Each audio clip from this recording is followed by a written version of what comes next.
नमस्कार विद्यार्थियों, अपने पाठ नंबर 8 चल रहा था साक्षात्कार लेने की कला और आज हम भाग नंबर 3 पर अध्ययन करेंगे। पेज नंबर है 7। ठीक है, कल अपने पढ़ा था इलेक्ट्रॉनिक मीडिया के लिए साक्षात्कार। इलेक्ट्रॉनिक के लिए आप पढ़ेंगे, फिर मैं प्रिंट मीडिया के लिए पढ़े थे। कल पढ़े थे अपन ने प्रिंट मीडिया के लिए, आज पढ़ेंगे हम इलेक्ट्रॉनिक मीडिया के लिए। कल अपने प्रिंट मीडिया के माध्यम से जानने की कोशिश की थी कि प्रिंट मीडिया के लिए जाने वाले साक्षात्कार में कौन सी बातों का ध्यान रखना होता है, कौन सी बातों को नजरअंदाज भी कर दिया जाए तो भी कोई फर्क नहीं पड़ता। साक्षात्कार लेने वाला किस प्रकार साक्षात्कार ले सकता है, लेने वाले के कौन कौन से गुण होने चाहिए, साक्षात्कार देने वाला होता है उसको कौन सी बातों का ध्यान रखना चाहिए, तमाम बातों के ऊपर अपन ने जिक्र किया था। आज हम चर्चा करने जा रहे हैं इलेक्ट्रॉनिक माध्यम के लिए जाने वाले साक्षात्कार के बारे में विस्तार पूर्वक चर्चा करने जा रहे हैं। पेज नंबर आप साफ निकालिए। रेडियो और टेलीविजन को इलेक्ट्रॉनिक मीडिया के अंतर्गत शामिल किया जाता है। ये बातें तो अपन पाठ नंबर 6 से पढ़ते आ रहे हैं कि छठा पाठ जब अपन ने चालू करा था समाचार लेखन, तब से ही पढ़ते आ रहे हैं बात तो कि भाई इलेक्ट्रॉनिक माध्यम में हम रेडियो टेलीविजन को सम्मिलित करते हैं।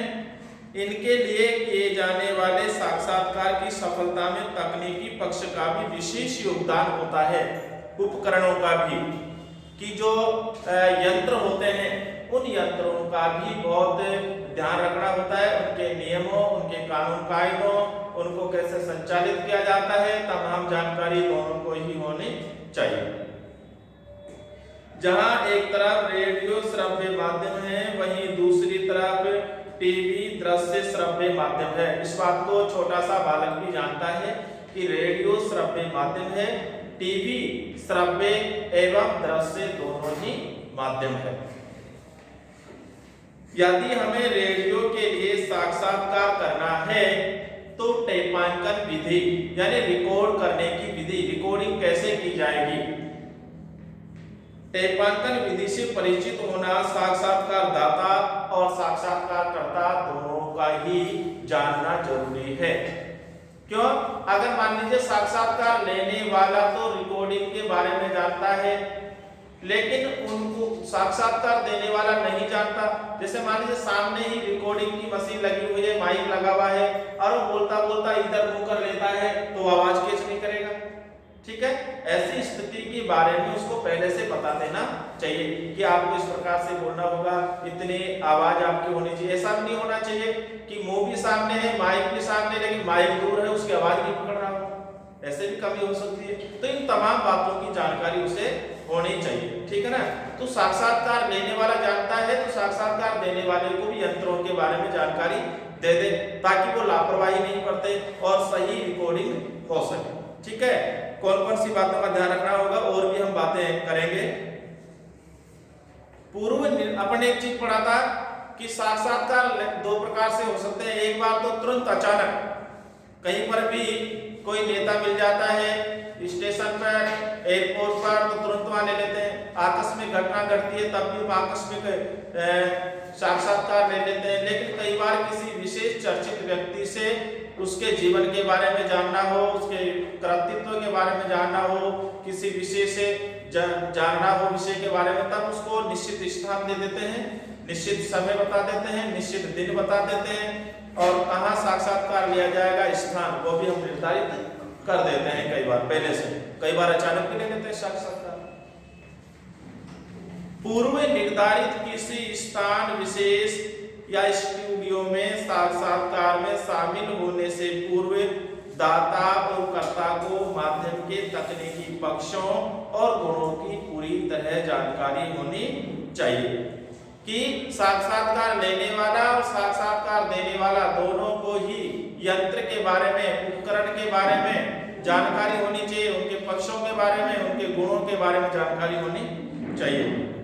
आवाज की गति कैसी होनी चाहिए, तीव्रता तेज या कम होनी चाहिए, कैसे उच्चारण किस प्रकार बोलना है, शब्दों का माइक्रोफोन की निश्चित दशा स्थिति जिसमें अपने बात बोल रहे हैं आदि के संबंध में भी पूरी तरह से दोनों को जानकारी होनी चाहिए, तभी साक्षात्कार का आयोजन सफल हो सकता है, अन्यथा नहीं हो सकता। रेडियो के लिए किए जाने वाले साक्षात्कार के संबंध में साक्षात्कारकर्ता और दाता को याद रखना चाहिए कि एक बार टेपांकित हो जाने के बाद उसमें संपादन यानी सुधार यानी उसमें सुधार की गुंजाइश यानी मौका अवसर बहुत कम और सीमित रहता है कि साक्षात्कार देने वाले को साक्षात्कार लेने वाले को दोनों को ही इस बात का ध्यान रखना चाहिए। कौन से विषय के ऊपर? रेडियो वाले कि रेडियो की बात चल रही है, वैसे तो टीवी में भी लागू होगा ये नियम कि रेडियो के लिए जब साक्षात्कार लिया जा रहा हो तो साक्षात्कार लेने वाले को साक्षात्कार देने वाले को दोनों को ही इस बात का ध्यान रखना चाहिए कि एक बार जब बात रिकॉर्डिंग हो गई तो उसमें फिर सुधार का मौका बहुत कम रहता है या रहता ही नहीं है। तो 100 शब्द के रिकॉर्डिंग करें, क्योंकि एक बार रिकॉर्डिंग हो गई और उसमें गलत रिकॉर्डिंग हो गई तो फिर सुधार का मौका आपको नहीं मिलेगा। तो ऐसी स्थिति में सही तरीके से रिकॉर्डिंग करें। कहने का अर्थ यह है कि साक्षात्कार में शामिल व्यक्तियों की बातचीत श्रोता सीधे सुनता है, इसलिए विषय सुधार की संभावना कम ही रहती है। कि रेडियो में जो समाचार दिखाए जाते हैं, रेडियो में जो साक्षात्कार दिखाए जाते हैं वो सीधा दिखाया जाता है, इसको हम लाइव कहते हैं। और लाइव का हिंदी होता है सीधा प्रसारण।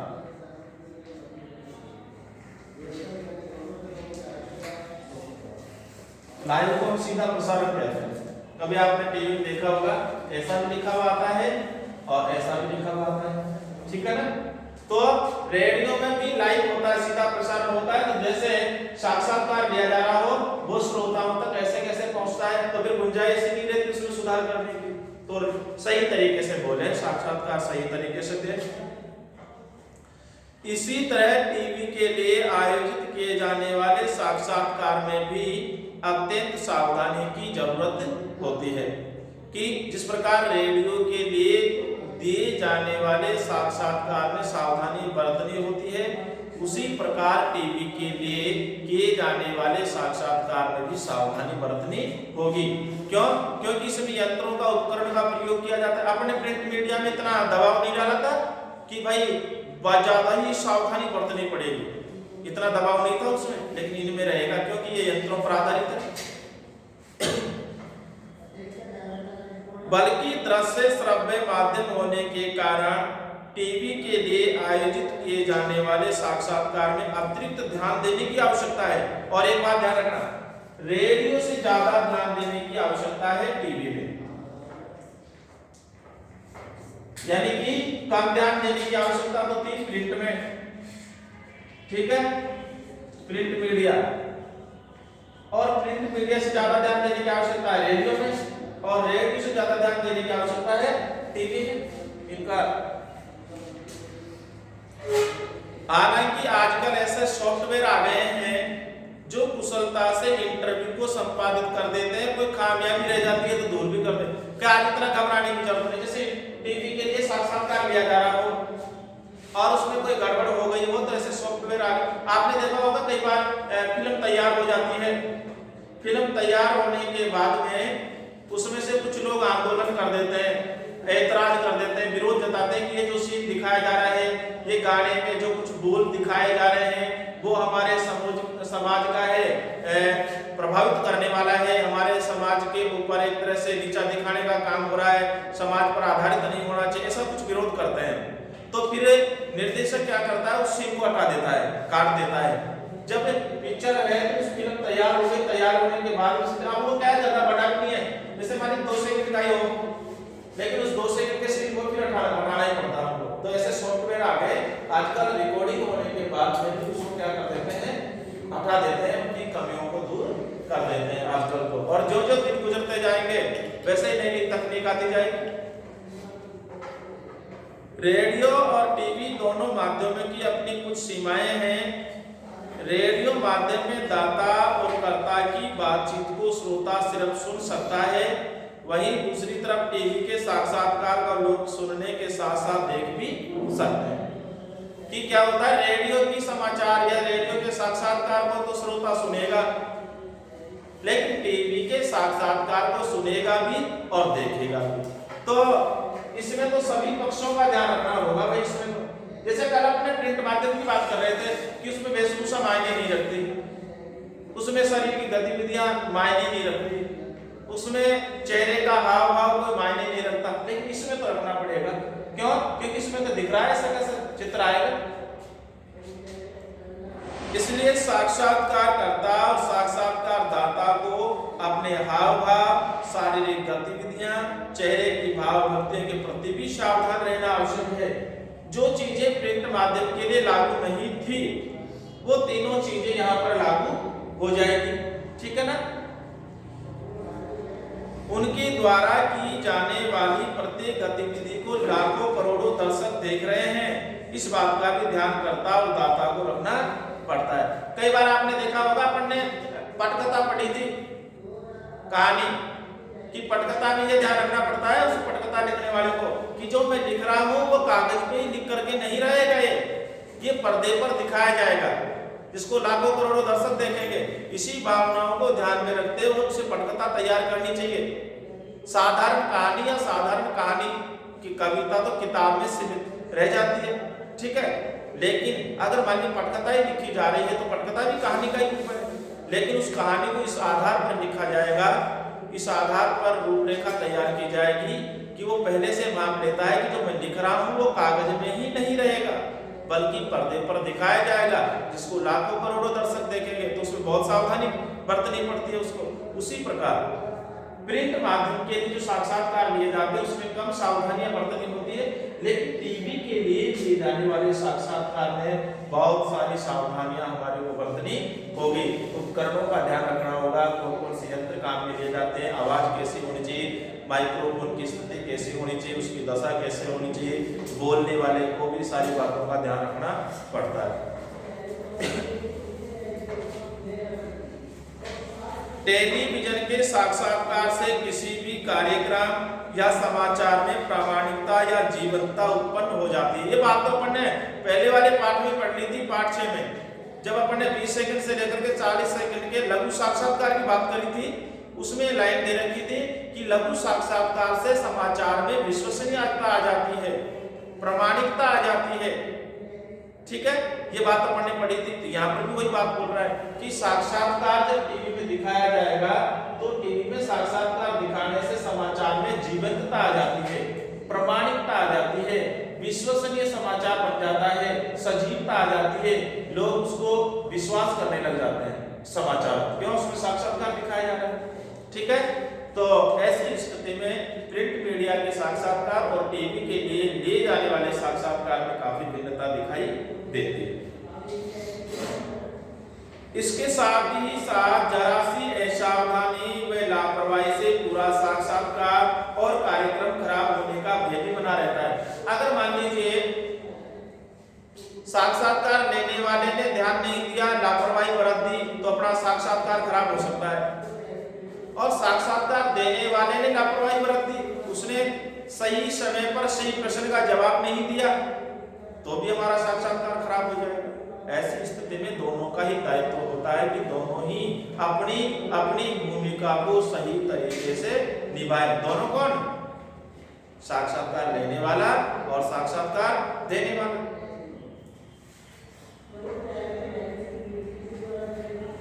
इलेक्ट्रॉनिक माध्यमों से प्रसारित साक्षात्कार के दौरान कही गई किसी बात को समझने के लिए श्रोताओं या दर्शकों के पास उसे दोबारा सुनने या देखने की सुविधा नहीं होती। अपन ने कल ये बात पढ़ी थी, प्रिंट मीडिया की बात कर रहे थे जब, कि प्रिंट मीडिया में आदमी साक्षात्कार को कभी भी पढ़ सकता है, कितनी भी बार पढ़ सकता है, कहीं भी पढ़ सकता है, कोई से स्थान पढ़ सकता है, लेकिन टीवी के लिए जाने वाले साक्षात्कार में हमारे को दोबारा से पढ़ने का मौका नहीं मिलता कि कभी भी हम समाचार को सुन सकते हैं, ऐसा मौका नहीं मिलता। क्यों? क्योंकि वहां पर समय की पाबंदी होती है। समाचार 8 बजे से 8:30 बजे आएंगे तो हमारे को टीवी के सामने बैठना ही पड़ेगा। दूसरी बात, फिर वो जो बोल गया उसको दोबारा सुनने का हमारे को मौका नहीं मिलता। अखबार है, अखबार को तो हम 2 बार या 5 बार पढ़ लें, अपने हाथ में है। अपन घर पे पढ़ लें, अपने खेत में पढ़ लें, अपने ऑफिस में पढ़ लें, कहीं पे पढ़ लें उसको, लेकिन और कभी भी पढ़ सकते हैं। 10 बजे पढ़ लो, दिन में 12 बजे पढ़ लो, 1 बजे पढ़ लो, रात को पढ़ लो। लेकिन टीवी समाचारों में ऐसा नहीं होता, उसमें समय की पाबंदी होती है। ये भी हमारे को ध्यान में रखना चाहिए। और दोबारा सुनने का मौका नहीं मिलता, इसलिए इन माध्यमों के साक्षात्कार में प्रश्नों और उनके उत्तरों का आकार यथासंभव छोटा और सीधी सरल भाषा में शीघ्रता समझ में आने वाला होना चाहिए। ऐसे कहा जा रहा है कि टीवी समाचारों के लिए किए जाने वाले साक्षात्कार में प्रश्न और उत्तर दोनों ही छोटे होने चाहिए, क्योंकि दोबारा सुनने का मौका नहीं मिलता। एक बार भी सुनना होगा, एक बार में जब भी सुन पाएंगे जब प्रश्न छोटे होंगे और उत्तर भी क्या होंगे, छोटे होंगे, तभी तो सुन। और भाषा भी सरल होनी चाहिए, सीधी, सहज ही समझ में आने वाली भाषा होनी चाहिए, तभी व्यक्ति समझ पाएगा, ऐसा नहीं समझ पाएगा।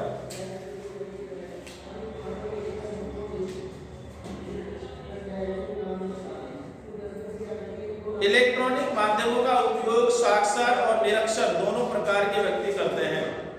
कि अपन ने प्रिंट मीडिया की बात करी थी, तब तो ऐसा आया था कि साक्षर व्यक्ति के लिए भी कामयाब है, निरक्षर के लिए तो प्रिंट मीडिया किसी काम का ही नहीं है। लेकिन टीवी यानी इलेक्ट्रॉनिक जो मीडिया है वो अनपढ़ के लिए भी काम का है और शिक्षक के लिए भी काम का है, दोनों के लिए ही काम का है।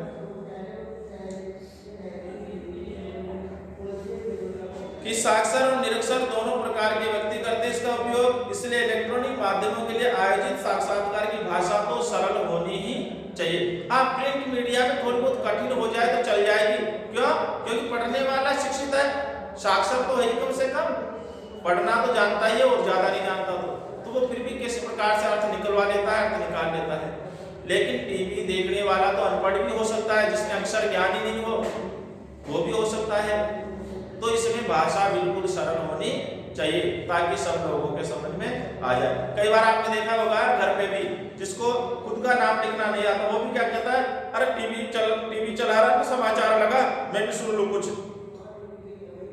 कई बार जैसे कोई गाने चल रहे हो, लड़के ने गाने चला दिए और दादाजी आकर के बैठ गए और दादाजी को पढ़ना लिखना नहीं आता और नाम लिखना नहीं, तो दादाजी से कहेंगे अरे ये क्या चला रखा है, समाचार लगा जो मैं भी सुन लूं थोड़ी देर में, समाचार में क्या क्या आ रहा है। तो वो सरल भाषा होनी चाहिए।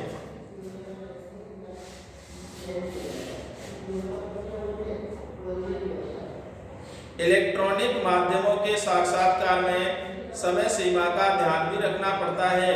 साक्षात्कारकर्ता को इस बात का ध्यान रखना चाहिए कि कोई भी प्रश्न बहुत लंबा नहीं होना चाहिए, स्पष्ट नहीं होना चाहिए, विषय से अलग नहीं होना चाहिए, क्योंकि आयोजित किए जाने वाले साक्षात्कार के द्वारा एक निश्चित अवधि में अपने मूल विषय और निष्कर्ष पर पहुंचना होता है।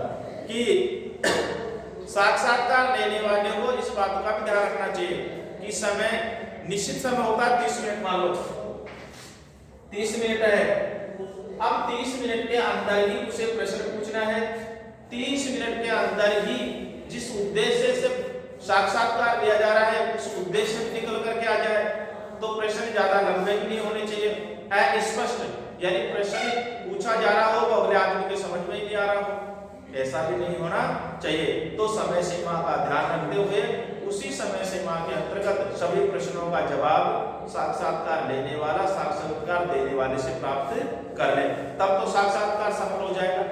ऐसा नहीं कि अपन को प्रश्न पूछ रहे थे 20 और अपन ने बड़े बड़े रूप में पूछा, 10 प्रश्नों का जवाब आ गया, 10 के तो रह गए। तो ऐसी स्थिति में अपने पास पूरे प्रश्न नहीं पूछे तो पूरे जवाब भी नहीं आए, जब पूरे जवाब भी नहीं आए तो फिर साक्षात्कार सफल नहीं हुआ। तो ऐसा नहीं होना चाहिए। टीवी के न्यूज चैनल्स में आजकल लाइव बहस भी होती है। कई बार आपने देखा होगा कि टीवी आती है और उस टीवी में 5-7 जने अलग-अलग विषयों से जुड़े हुए होते हैं, ठीक है ना।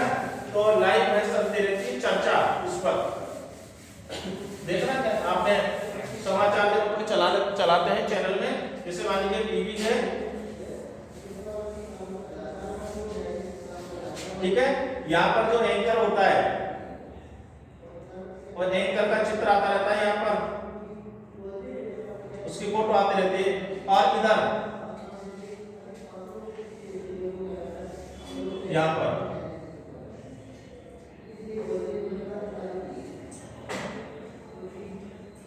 जैसे 4 जने हो, ठीक है, और यहाँ पर दे रखे होते हैं, जैसे मान लीजिए कांग्रेस प्रवक्ता,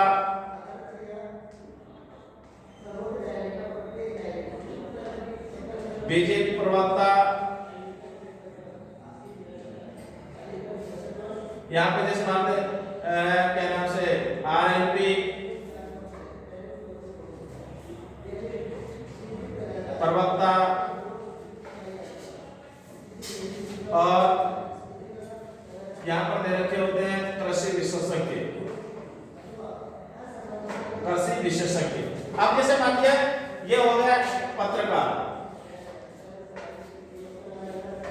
तो ये इनके 4 जो होंगे, एक जो होंगे भैया लाइनें चलती रहती है अलग, ठीक है,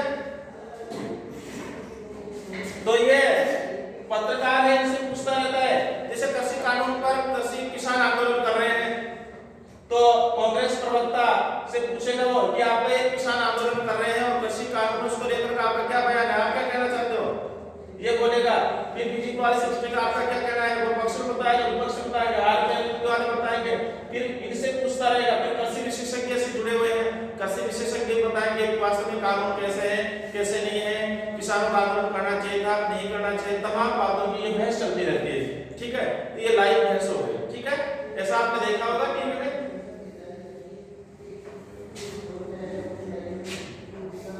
जिसमें एंकर ऐसा कई लोगों से बारी-बारी से सवाल पूछता है, बारी-बारी, जैसे पहले इसको पूछ लिया कांग्रेस प्रवक्ता को, फिर बीजेपी वाले को, फिर आरएलपी वाले को, फिर कृषि विशेषज्ञ को, उन पर बहस होती है। कोई सा विषय होता है, जैसे माने कभी कृषि कानून ले लेते हैं, नया ताजा मुद्दा, इस समूह चर्चा भी इंटरव्यू का ही एक प्रकार है।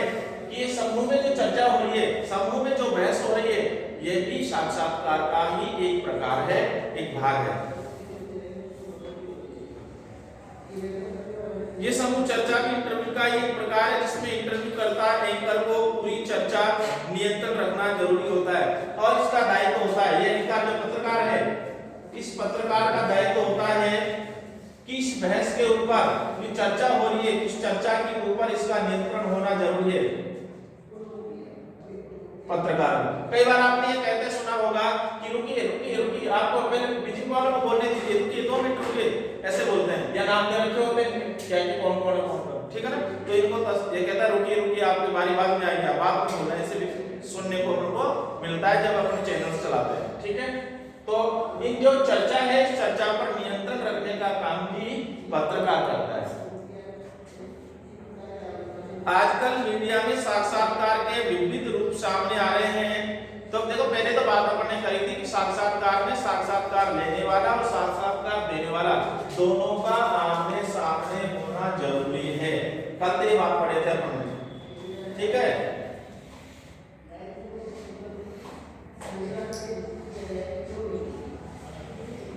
कल ये बात पढ़ी थी अपन ने, और इस बात में ये था, लेकिन वर्तमान तकनीकी आने से, संचार के साधन आने से ये भी जो नियम था वो भी धीरे धीरे हटता गया कि भाई दोनों पास, अब ये तो हो गया साक्षात्कार दाता,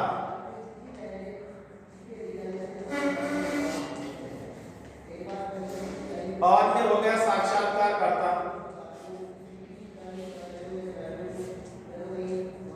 यानी पहले नियम में था कि साक्षात्कार लेने वाला और साक्षात्कार देने वाला दोनों का आमने सामने होना जरूरी है, लेकिन संचार के साधन आने की वजह से अब ये धीरे धीरे खत्म होता जा रहा है कि कोई जरूरी नहीं है।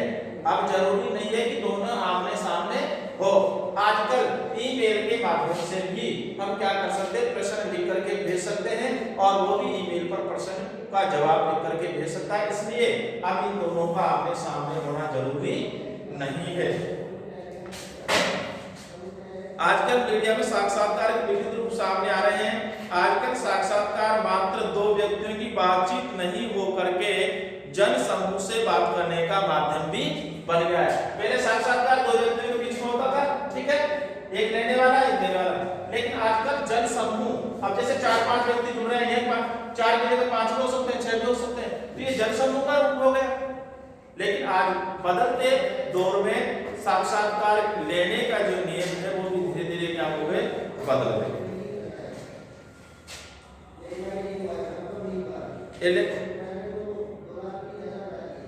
इलेक्ट्रॉनिक मीडिया में उपस्थित दर्शक भी अपने सवाल पूछते हैं।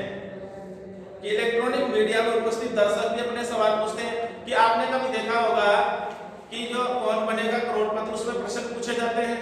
प्रश्न पूछने पर जो दर्शक देख रहे होते हैं टीवी, यहाँ पर नीचे कॉल करें ऐसे लिखा हुआ आता है, कॉल करें, ठीक है, यह नंबर रहते हैं और प्रश्न पूछे जाते हैं। प्रश्नों के जवाब कोई देगा तो इन नंबरों पे कॉल कर लेता है, कॉल करते तो इधर फोन उठा लेते तुरंत वो बातचीत चलती रहती है।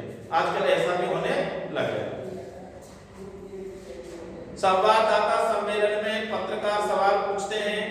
वीडियो कॉन्फ्रेंसिंग, कॉन्फ्रेंसिंग का मतलब होता है सम्मेलन, जुड़ना, आपस में कॉन्फ्रेंस करना। वीडियो कॉन्फ्रेंसिंग के जरिए एकाधिक व्यक्तियों से, एकाधिक का मतलब एक से अधिक, वीडियो कॉन्फ्रेंसिंग के जरिए एक से अधिक व्यक्तियों से सवाल पूछकर उनकी लाइव प्रतिक्रियाएं दिखाई जाती है। लाइव प्रतिक्रिया में क्या कह रहा है, क्या नहीं कर रहा है, सारी गतिविधियां दिखाई जाती है टीवी पर। आजकल सामयिक घटनाओं पर विचारात्मक साक्षात्कारों की तेजी आई है। सामयिक घटना, वर्तमान में घटने वाली घटनाएं, ताजा घटनाएं, तात्कालिक घटनाएं, उन घटनाओं के ऊपर भी पत्रकार विचार करते रहते हैं, विचार विमर्श करते रहते हैं। कई बार आपने देखा होगा कि कोई घटना ऐसी घट जाती है कि सुबह अपने 7 बजे टीवी चलाए और 7 को 7 बजे तक चलाए तब भी वही समाचार आ रहे हैं, दिन में 12 बजे चलाए तब भी वही आ रहे थे, 11 बजे चलाए तब भी वही आ रहे थे, क्योंकि कई बार कोई घटना ऐसी घट जाती है जिस पर चर्चा चलती ही रहती है। ऐसे भी साक्षात्कार देखने को मिल रहे हैं। इसमें साक्षात्कार लेने व देने वाले दोनों बहस में तिल का ताड़ कर देते हैं। यानी तिल का ताड़ करने का मतलब बात को बढ़ा चढ़ा करके बोलते रहना कि साक्षात्कार देने वाले और साक्षात्कार लेने वाले दोनों ही किसी मुद्दे का तिल का ताड़ बना लेते हैं, यानी बात को बढ़ा चढ़ा करके उसको कहे ही जाते हैं। इलेक्ट्रॉनिक मीडिया में समाचारों की विश्वसनीयता के लिए संबंधित नेता या अधिकारी से भेंट वार्ता की क्लिपिंग या बाइट उससे विश्वसनीयता प्रदान करते। अगर इलेक्ट्रॉनिक मीडिया में कोई समाचार आ रहा है तो समाचार से संबंधित अधिकारी का या नेता का क्लिपिंग होना चाहिए। क्लिपिंग का छोटा वीडियो, साक्षात्कार, क्लिपिंग कह दो या कह दो बाइट, बात वही है। तो उस विषय से संबंधित नेता का या अधिकारी का या कोई आम जनता हो, आम व्यक्ति हो, तो उस आम व्यक्ति का भी उसमें क्लिपिंग या बाइट का होना जरूरी है, क्योंकि समाचार के साथ में क्लिपिंग या बाइट आ जाती है तो समाचार विश्वसनीय हो जाता है। बात कई बार आ चुकी है, बीच बीच में प्रमाणित हो जाती है, वो समाचार मजबूत हो जाता है। आजकल लगभग सभी न्यूज चैनल्स पर इंटरव्यू के विशेष कार्यक्रम प्रसारित किए जा रहे हैं। आज तक में, आज तक एक टीवी है, आज तक टीवी है, आज तक में सीधी बात में आक्रामक तेवर ने साक्षात्कार को रहे, और ये आज तक तो टीवी हो गई, और आक्रामक तेवर यानी जो चैनल पर आते हैं उनका जो बिंदु होता है शीर्षक, वो होगा आक्रामक तेवर, ठीक है ना, शीर्षक। जैसे आज खबरें फटाफट ऐसे। इंडिया टीवी पर आपकी अदालत, यानी चैनल का यानी इंडिया टीवी हो गई, और जो सीरियल आएगा, जो मतलब शीर्षक आएगा, वो होगा आपकी अदालत। रात 10 बजे आपको ध्यान रखना है। इंडिया टीवी पर आपकी अदालत में रजत शर्मा द्वारा चर्चित व्यक्ति से न्यायालयीय भाषा में सवाल पूछना व जनता की भागीदारी में साक्षात्कार के नए रूप दिखाए हैं। इनके शीर्षक क्या क्या होते हैं अलग अलग टीवी के। जब किसी विशेष व्यक्ति से साक्षात्कार किए जाते हैं तो शीर्षक क्या होगा, आमने सामने, मुलाकात, विचार विमर्श, ठीक है ना, ऐसे शीर्षक होंगे। आमने सामने, विशाल मुलाकात, एनकाउंटर, टक्कर के, डेविल्स एडवोकेट आदि नामों से हिंदी अंग्रेजी न्यूज चैनल्स पर बड़ी बड़ी हस्तियां यानी जाने माने व्यक्ति के इंटरव्यू नियमित तौर पर प्रसारित किए जाते हैं। तो इस प्रकार से आजकल टीवी में भी साक्षात्कार दिखाए जाते हैं। जब भी आपको समय मिले तो ऐसे साक्षात्कार को आपको देखना चाहिए। विशेष व्यक्ति से जुड़े हुए साक्षात्कार को अगर अपन देखेंगे तो ऐसी स्थिति में हमारी भी नॉलेज बढ़ेगी, जानकारी बढ़ेगी। आगे की बात है हम अगले वीडियो में करेंगे।